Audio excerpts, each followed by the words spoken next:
The traditional view of a football giant killing is that the lower-ranked team has to play at home to stand any chance of winning, welcoming the higher league side to their inferior pitch.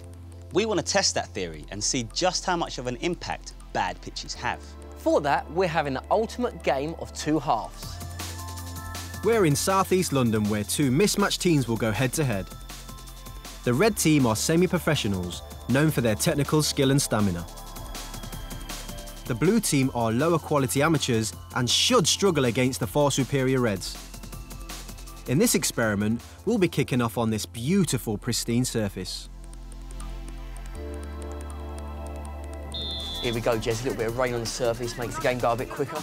But everything on the floor, running at your defenders, zipping the ball about, quick movements. If you look now, I mean, the pitches are the most brilliant I've ever seen. Touch. Great ball through. It's in. Oh, this could be a goal. Oh, well, it was in. My perfect condition will be having a pitch where it's a bit wet, allowed a speedy game. And you can tell the Reds, they're not even thinking about their first touch. They're thinking about the next move. Yeah, next move. You can have a picture in your mind much quicker as a player. You can feel confident that you can play one-touch football. Oh, he's got to score. Oh, what a goal, nutmeg and goal. From start to finish, Reds have kept the ball on the floor, played it around, 1-0 breeze.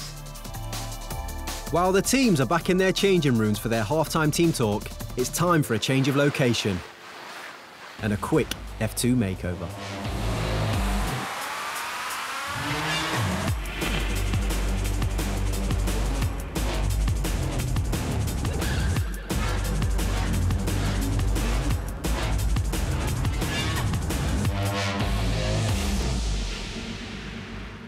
Great first half, lads, but I'm sorry to say, second half, you're over there.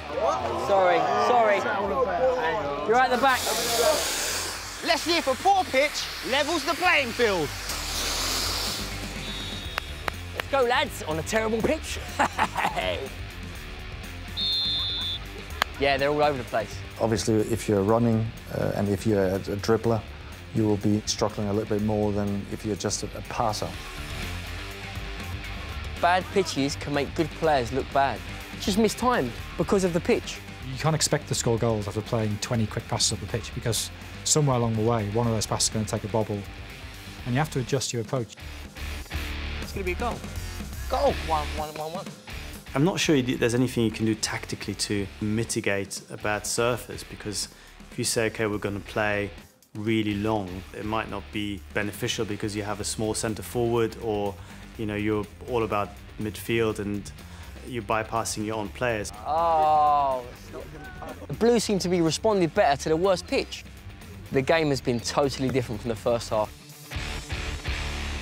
This really was a game of two halves.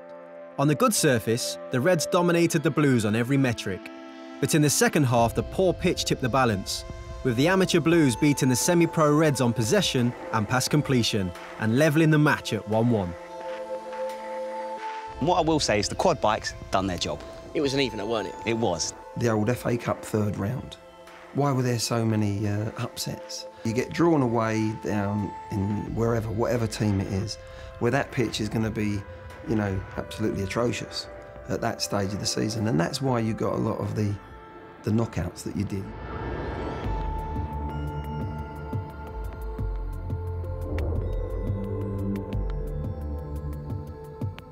As a pro, you have to deal with that, but there's no doubt that it impacts some players more than others, and the end result of that is an upset.